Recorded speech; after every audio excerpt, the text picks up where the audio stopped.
이 시간에는 이사야서 52장 5절 말씀을 중심을 해서 회개 없는 생활이 어떠한 것인가를 살펴보는 가운데 은혜 받기를 원합니다. 태초에 하나님께서는 하나님의 형상을 닮은 인간의 행복을 위하여 천지 만물을 창조하셨습니다. 창조 당시의 모습대로 모든 무생물과 생물들은 하나님의 창조 원리 그대로 순종하여 살아왔는데 유독 사람만이 하나님의 창조 섭리를 거역하고 멸망의 길을 자초하여 갔습니다. 그러나 하나님께서는 성자 하나님을 성육신시켜 예수는 이름으로 이 땅에 보내셨고 대속의 보혈을 흘려주시고 이를 믿는 자마다 생명의 길을 걷도록 축복하셨습니다.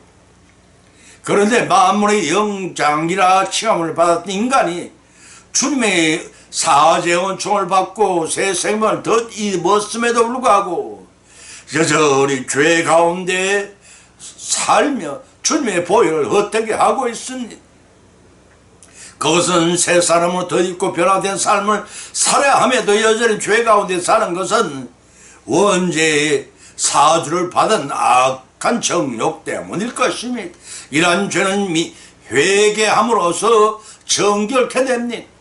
그런데 회개 생활을 게을리하거나 아예 회개 생활을 포기한 채 형식적인 경건 생활을 영위하기 때문에 죄가 죄인 줄도 모르고 살기 때문에 악에 오염된 생활을 계속하고 있는 것입니다. 이는 화장실에 들렀거나 더러운 일을 하거나 했을 때 정결한 사람은 손을 씻음으로 정결을 유지하지만 정결을 대수롭지 않게 여기는 사람은 손을 터는 것으로 오염됨을 누적시켜 나갑니다. 우리의 영적 생활도 그러합니다. 회개를 철저히 하는 성도는 거룩하신 하나님 앞에 삶과 조심하며 거룩한 삶을 삽니다. 그렇지 못한 자는 불경건한 모습 그대로 더럽혀진 마음과 행실을 회개 없이 교회 생활을 합니다. 그러한 은행 심사를 가진 믿음 생활하는 특성이 하나님의 성물을 더럽힐 수도 있고 하나님의 이름을 더럽힐 수도 있으며 하나님의 앞에 행실이 더럽혀질 수가 있습니다. 이러한 세 가지 말씀을 성경에 발췌하여 본문으로 삼고 상고하는 가운데 빛의 성령이 감동, 감화, 역사하심에 힘입어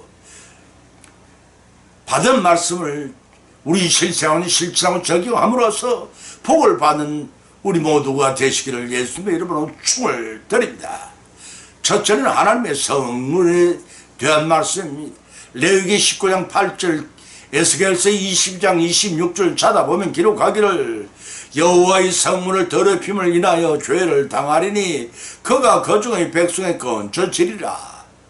그 제사장들은 내 율법을 범하였으며 나의 성물을 더럽혔으며 거룩한 것과 속된 것을 분변치 아니하였으며 그 눈을 가리워 나의 안식일을 보지 아니하였으므로 내가 그 가운데서 더럽힘을 받았느니라.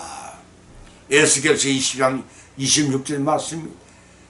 보면 레위기 19장 8절에서 여호와의 성물이란 일반적으로 여호와께 드려진 희생 제물의 전부와 성전 또는 성막 내 모든 기구들을 지칭을 합니다. 그러나 본절에서는 특별히 화목 제물 가운데 하나님의 목신 희생 제물의 피와 기름 부위를 제외한 나머지 부위 곧 제사를 드리는 헌제자의 몫으로 돌려진 희생제물의 고기까지를 일컬는다고 했습니다. 이처럼 제사장의 목까지 여호와의 성물로 간주되어 조심스럽게 취급된 이유는 이 제물이 하나님께 드려져 이미 여호와의 성물이 되었기 때문이었습니다. 따라서 함부로 다뤄지면 하나님의 성물을 더럽힌 것으로 간주가 되었고 하나님의 거룩함을 훼손하여 신성모독 행위로 취급도 했습니다. 때문에 끊쳐지리라 하고 곧 영적인 죽음을 당하여 이스라엘 사회에서 추방될 것이라 하고 하였습니다. 내 말이 아니라 에레미야서 17장 9절과 18장 20절 말씀입니다. 또한 본문 에스겔서 20장 26절에서는 유다 각계 각층의 타락상을 언급하는 가운데 특히 제사장의 타락상을 통해 하나님의 성물에 들어지고 있음을 지적하고 있습니다.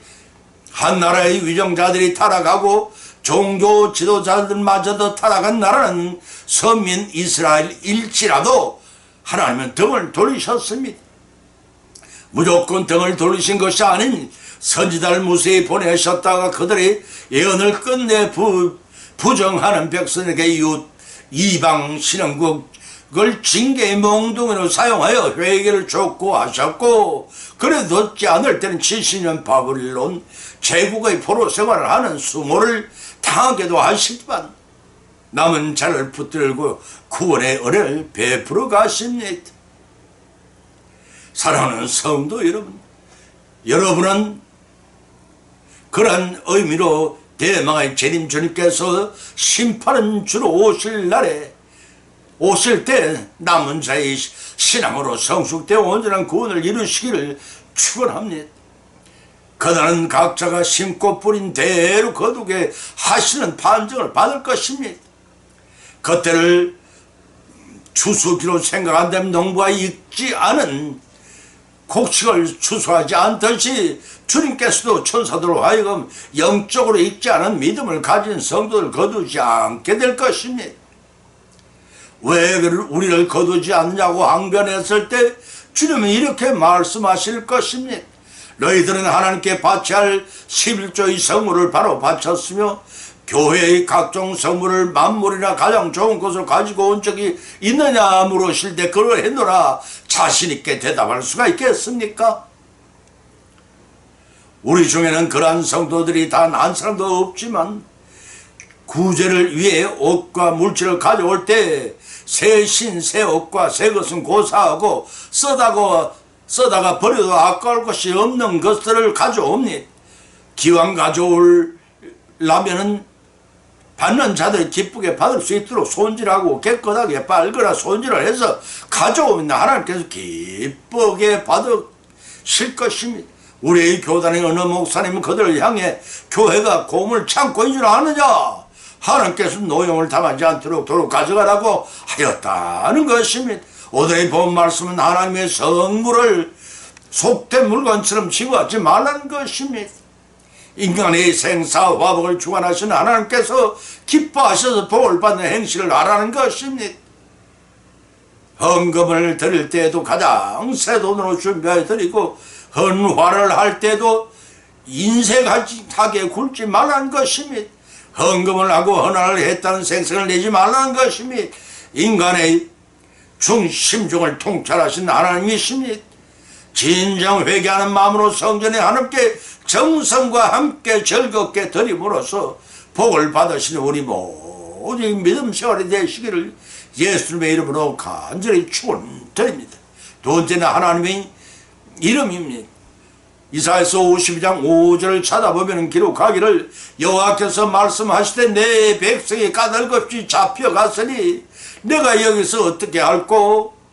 여호와께서 말씀하시되 그들을 관할하는 자들이 떠들며 내 이름을 항상 종일 더럽히도다 라고 탄식하셨습니다. 너는 하나님의 여호와의 이름을 망령되이 일컫지 말라. 나 여호와는 나의 이름을 망령되이 일컫는 자를 죄 없다 하지 아니하리라고 10계명 중에서도 제3계명을 통해 엄명을 하신 바 있습니다. 우리나라 속담에 버릇없이 자라나 사람을 일컬어 애비 없는 후레 자식이라고 욕을 합니다. 아비가 없어 제대로 교육을 받지 못하고 막대기 자라는 무리한 자라는 할 것입니다. 이는 부모가 자식 교육을 잘 시켰다는 뜻이지만 뜻 가르친 대로 해가지 않은 은행애 때문에 자식들은 부모를 욕먹이기가 다만 사는 것입니다. 6.25 동란 전후의 세대들은 가부장 되시는 아버지의 엄한 교육을 받고 자라났습니다. 그러나 전후 세대들은 개인주의가 극도로 발달하여 윤리 도덕관이 무너져버리고 말았습니다. 인사성도 없고 한 자식을 다 잘 기르는 자는 국가 시책 때문에 그 한 아이를 애지 중지 위하다 보니 아래 위도 몰라보고 자기 자신만 아는 버릇없는 아이들을 만들어 놓고 말았습니다. 가부장 제도가 자연히 붕괴되고 어른을 존경하는 이래도 교육을 받은 바가 없기 때문에 안하무인이 되었습니다. 어른들이 항상 청소년이 그랬던 행실을 충고하려 들면 지금은 오히려 욕을 하고 봉변을 당하는 사회의 도덕이 극도로 타락한 세상이 된 지 오래입니다. 가정과 사회와 학교에서의 교육 부재의 탓입니다. 이러한 심성을 가진 사람은 아무리 교회에 줄서기 좋고 11조 생활을 잘하고 기도를 잘한다 할지라도 하나님 기뻐하지 않으십니다. 그들은 자신도 모르게 자신의 유익을 있는 일이거나 명예에 관한 일이라면 언제든지 가로신 유다처럼 하나님도 팔아 자기의 유익이나 명예와 권세를 움켜쥐기가 십상일 것입니다. 이러한 자들이 교회를 차지하고 있다면 아마도 예수님께서는 마지막 때 믿음을 보겠느냐라고 걱정하신 예수의 말씀이 적중되어 나가고 있다고 하겠습니다. 그것은 종말의 그날 비극적인 상황이 전개될 것을 상상하고도 남음이 있습니다. 본문 당시의 역사적 배경도 그러했습니다. 이스라엘이 남북으로 분열되고 먼저 이스라엘이 망하고 남유대 왕국도 극도로 부패하여 타락하여 하나님께서 바벨론 제국을 일으켜 진치의 몽둥이로 사용하신 시절이었습니다. 보면 5절에 기록하기를 내 백성이 까닭없이 잡혀갔으니라고 하였습니다. 이스라엘은 애굽의 노예 생활로 핍박을 받았고 아수르의 압박을 받았고 바벨론까지 3번씩이나 포로 생활을 하였습니다. 이러한 모든 비극의 역사는 선민들을 징계하여 더욱 신실한 백성을 만드시기 위하여 하나님께서 하늘수치 연출하신 것입니다. 유다 백성들이 바벨론의 포로로 잡혀간 것도 하나님이 허락하신 바입니다.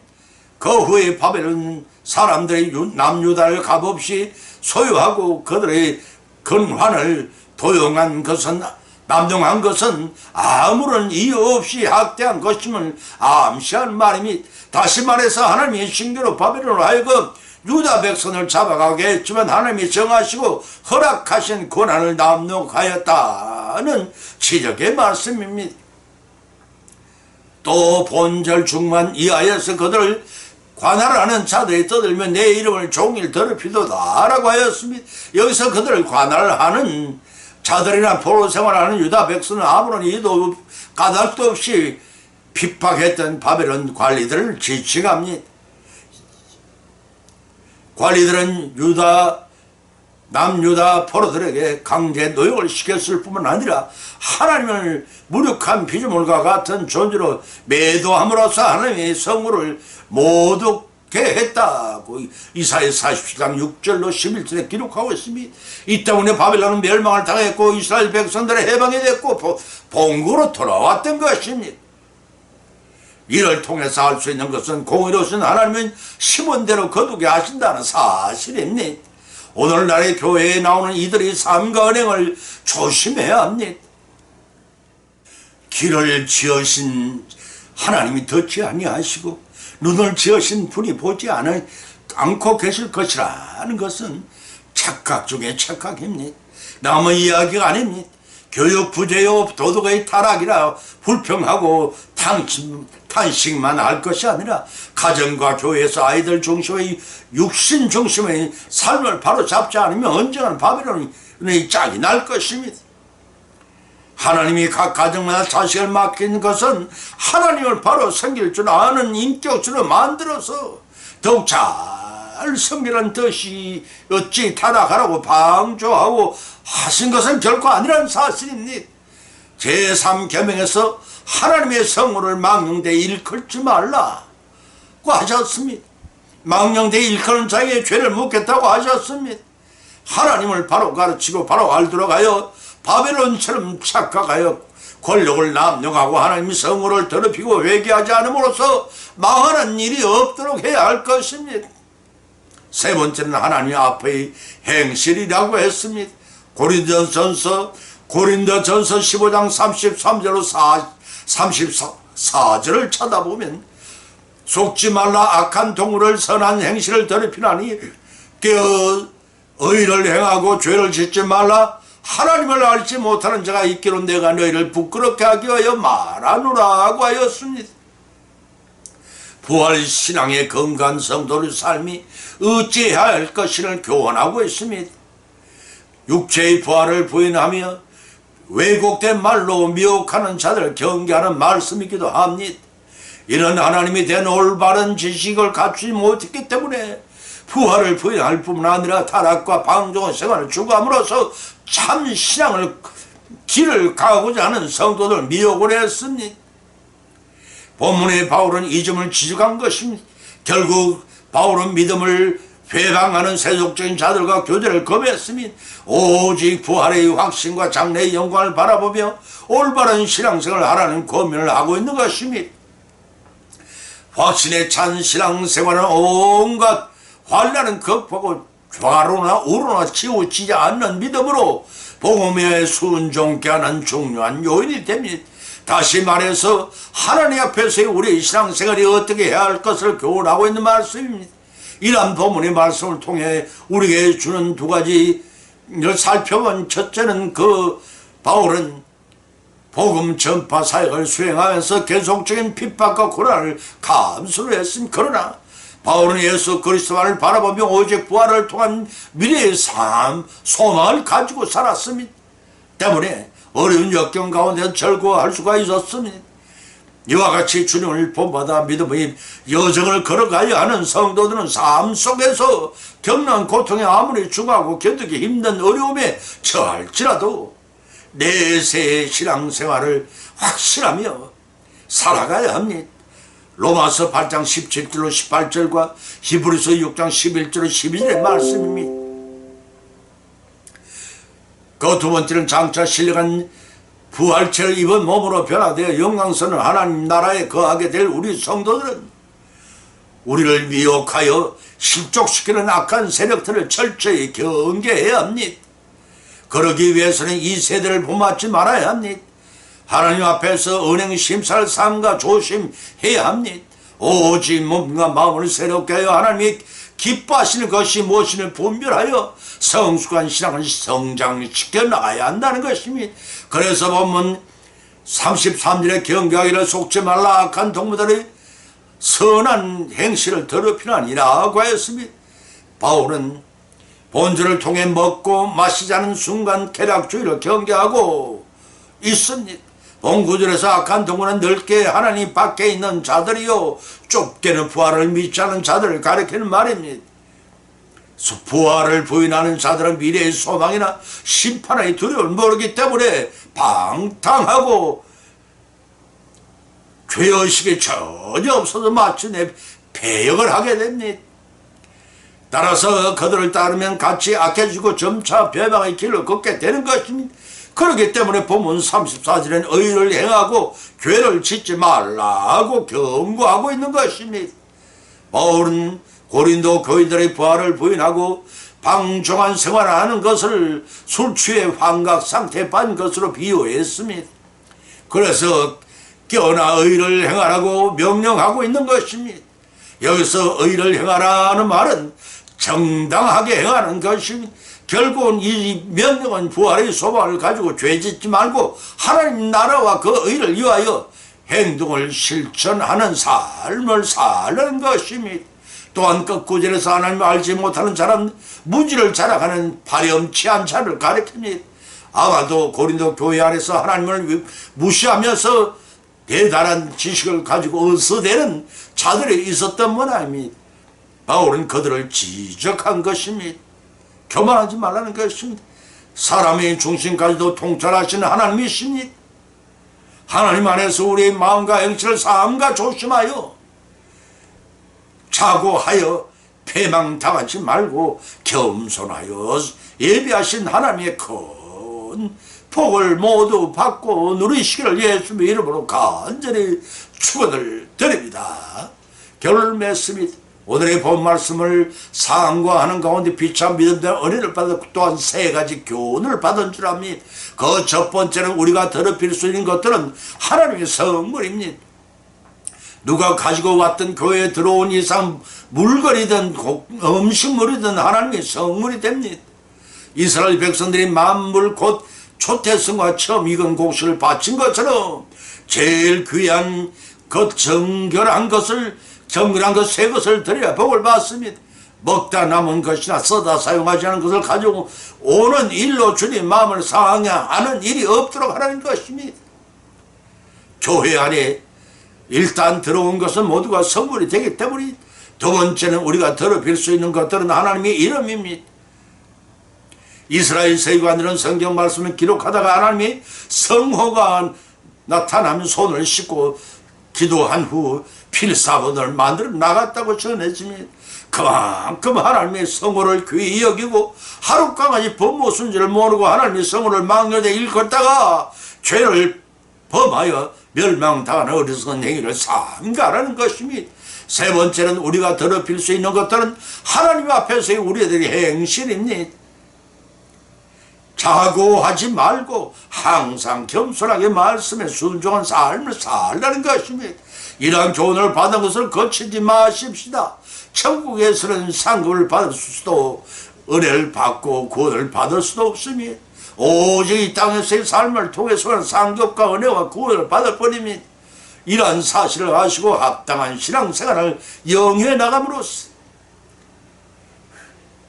예비하신 하나님 복을 받고 누리시는 우리 모두의 회개의 생활을 이루어 나가시기를 예수님의 이름으로 간절히 축원을 드립니다.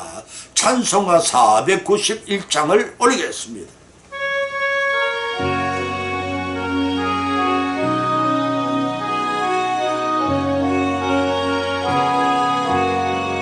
저 높은 곳을 향하여 날마다 나아갑니다. 내 뜻과 정성 모아서 날마다 기도합니다. 내 주님 내 맘 붙드사 그곳에 있게 하소서. 그곳은 빛과 사랑이 언제나 넘치옵니다. 괴로움과 죄가 있는 곳 나 비록 여기 살아도 빛나고 높은 저곳을 날마다 바라봅니다. 내 주님 내 맘 붙드사 그곳에 있게 하소서. 그곳은 빛과 사랑이 언제나 넘치옵니다. 의심의 안개 거치고 근심의 구름 넘는 곳 기쁘고 참된 평화가 거기만 있사옵니다.